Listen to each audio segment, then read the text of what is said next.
আম্মা জান আয়েশা বলতেন, আমাকে আল্লাহ 5খানা সম্মানই দিয়েছেন, ইজ্জত দিয়েছেন। তার মধ্যে 1 নম্বর হলো আমার বৈবাহিক জীবন, বিবাহ জীবনটা আমার পৃথিবীর মাটিতে নির্বাচন হয়নি, এটা আল্লাহ আসমান থেকে নির্বাচন করেছেন, আমি রসুলের বিবি হব। 2 নম্বর আমার সম্মান, আমার ঘরে কোরআনের আয়াত নাজিল হয়েছে। বিশ্বনবীর অবস্থান আয়েশার হুজরাতে, কোরআনের আয়াত নাজিল হয়েছে। আমাকে আল্লাহ 3 নম্বর সম্মান দিয়েছেন, যেদিন নবীজি আমার বিছানায় রয়েছেন সেই রাত্রিতে শাবে মেরাজ হয়েছে রসুলের। আমার বিছানা থেকে বিশ্ব নবী শাবে মেরাজের রাত্রির পরিদর্শনে গেছিলেন।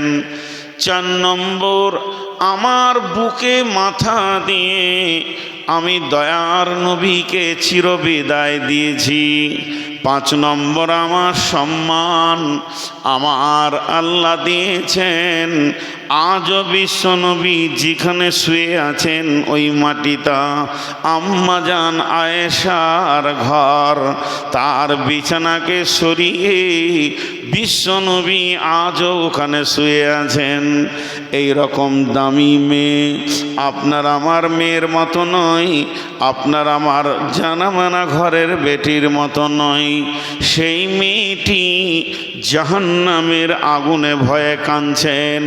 ওয়াহিয়া বাকাত ফকাল রাসূলুল্লাহ সাল্লাল্লাহু আলাইহি ওয়াসাল্লাম, আল্লাহর নবী যখনই আম্মা জান আয়েশা কেঁদে ফেললেন, নবীজি ঘরে ছিলেন, সমস্ত ব্যস্ততাকে বাদ দিয়ে নবীজি আসলেন কোথায়? আয়েশার কাছে, এবং আম্মু জান আয়েশাকে বললেন, মা ইউবকি কি আয়েশা, আয়েশা রে কে তোমাকে কাঁদালো? কোন কষ্ট তুমি পেয়েছো যে তুমি কাঁদছো? কি তোমার হয়েছে? কেউ উঁচু নিচু কথা বলেছে কি না? আম্মা জান আয়েশা উত্তরে বললেন, যাকারাতুন নারা ফাবাকাইতু ইয়া রাসূলুল্লাহ, দয়ার নবী গো, আমি জাহান্নামের কথা চিন্তা করছিলাম, তাই আমি হঠাৎ নিজের অজান্তে কেঁদে ফেলেছি।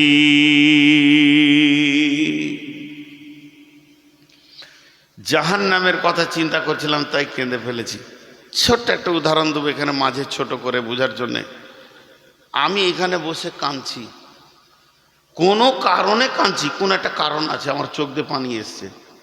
তো কমিটির লোক দেখছেন যে আজকে তো এই লোকটা আমাদের মেহমান, তো মেহমান কাঁদবে কেন, কি হলো? এসে আমাকে জিজ্ঞেস করছে, হুজুর আপনি কাঁদছেন কেন? তো আমি কারোর দিকে আঙুল তুলে বললাম, ওই লোকটা, ওই ছেলেটা, ওই যুবকটা আমাকে অপমান করেছে, আমাকে অপমান করেছে, বেইজ্জতি করেছে, তার জন্য আমি কাঁদছি। তো কমিটির লোক বলবে, আচ্ছা ভাই আপনি চুপ করেন, দেখছি। দেখছি মানে ওকে দেখছি, বিষয়টা দেখছি, ঘটনাটা দেখছি, আপনি চুপ করেন। কিন্তু কোনো লোক যদি কাঁদে, বা আমি যদি কাঁদি, বা আপনি যদি কাঁদেন, আর যদি জিজ্ঞেস করা হয় কাঁদছো কেন, আর ওই লোক যদি উত্তর দেয় আমি জাহান্নামের ভয়ে কাঁদছি, তো পৃথিবীর কেউ বলবে না যে আমি দেখছি, তুই চুপ কর, ও চুপ হয়ে যাবে। পৃথিবীর কেউ বলবে না এই কথাটা বাঁয়ে জমা রাখেন, ডান দিকে নয়। এমনকি বিশ্ব নবীও আয়েশাকে বললেন না যে আমি দেখছি, তুমি কাঁদিও না। বিশ্ব নবী যখনই শুনলেন আয়েশার মুখে যে আমি জাহান্নামের আগুনের ভয়ে কাঁদছি, তো বিশ্ব নবী স্ট্যাচু হয়ে গেলেন, চুপ হয়ে গেলেন। কিন্তু মেয়েদের ভিতরে অনেক চালাক ছিলেন আম্মু জান আয়েশা। তিনি কি দেখলেন, কি বুঝলেন এখান থেকে, যে আমি কেঁদেছি, আমার চোখের পানি রসুলের কলিজাতে লেগেছে, আমার চোখের পানিটা এত গুরুত্ব হয়ে গেছে যে রসুলকে প্রভাবিত করেছে, রসুলকে চঞ্চল করে তুলেছে, তাহলে রসুল তো আমাকে ভালোবাসে, এই প্রমাণটা একটা বেরিয়ে আসলো। এই প্রমাণটা যখন বেরিয়ে আসলো তখন উনি আর একটা সুযোগকে গুছানোর চিন্তা নিলেন। সেটা কি জানেন? আম্মা জান আয়েশা ভাবলেন, স্বামী আমার, নবী আমার, আখিরি পয়গম্বর আমার, প্রিয়তম আমার, তিনি আমাকে কত ভালোবাসেন। আমি কান্না করেছি, তিনি অস্থির হয়েছেন, স্থির থাকতে পারেননি। তাহলে এই সুযোগে আমি কাজকে গোছিয়ে নিই।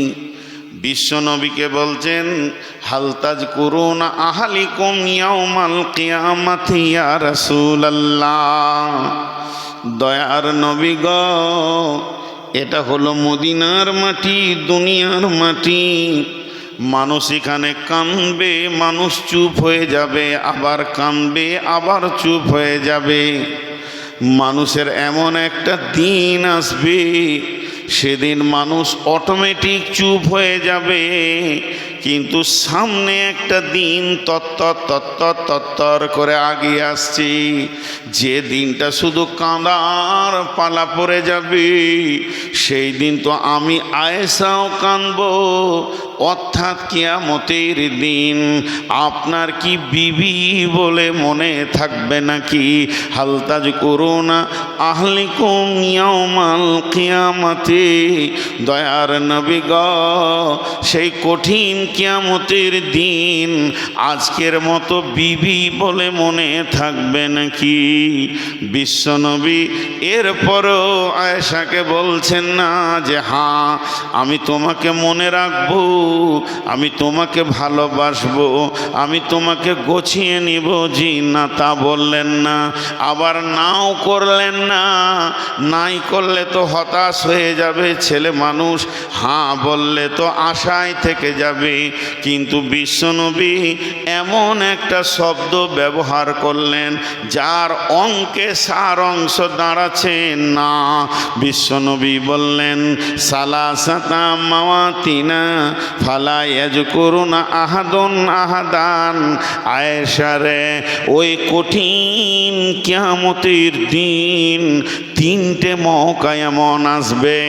আয়েশা রে শুনে নাও, কিয়ামত তো 1 ঘন্টা 1.5 ঘন্টার নয়, 50,000 বছর ধরে চলবে। তারই ভিতরে 3খানা মৌকা এমন আসবে, যে 3টে মৌকা আসলি মানুষ কেউ কাউকে মনে রাখতে পারবে না। সেই 3টি জায়গার মধ্যে 1 নম্বর হলো ইনদাল মিজান। ও আমার ভাই, ওরে আমার বন্ধু, সেই মিজান মানে দাঁড়ি পাল্লা। দাঁড়ি পাল্লাতে যখন নেকি বদি ওজন করা হবে, কেউ কাউকে মনে রাখতে পারবে না। 2 নম্বর হলো যখন ডান হাতে বাঁ হাতে সার্টিফিকেট দেওয়া হবে এবং বলা হবে নিজের আমলকে ধরে লাও আর নিজের রাস্তা ধরে লাও। জান্নাতি জান্নাতে যাও, জাহান্নামী জাহান্নামে যাও। তখন কেউ কাউকে মনে রাখতে পারবে না। এবং 3 নম্বর হলো ইদা উদিয়াত তরিকু ফি যাহারি জাহান্নাম। জাহান্নামের মুখে যখন পুলসে রাতকে রাখা হবে, তখন কেউ কাউকে মনে রাখতে পারবে না।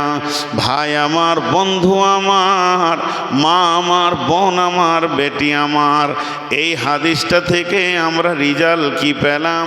বিশ্বনবীও পর্যন্ত নিজের বিবির ব্যাপারে 100% তাকে গ্যারেন্টি দিলেন না। তার মানে নিজের আমল তৈরি করো। লূত আর নূহের বিবির ব্যাপারে আল্লাহ প্রকাশ করে দিয়েছেন কোরআনে, ওয়াকিল আদখুলান নারা মা'আদ-দাখিলিন। তারা চিরদিন জাহান্নামে থাকবে।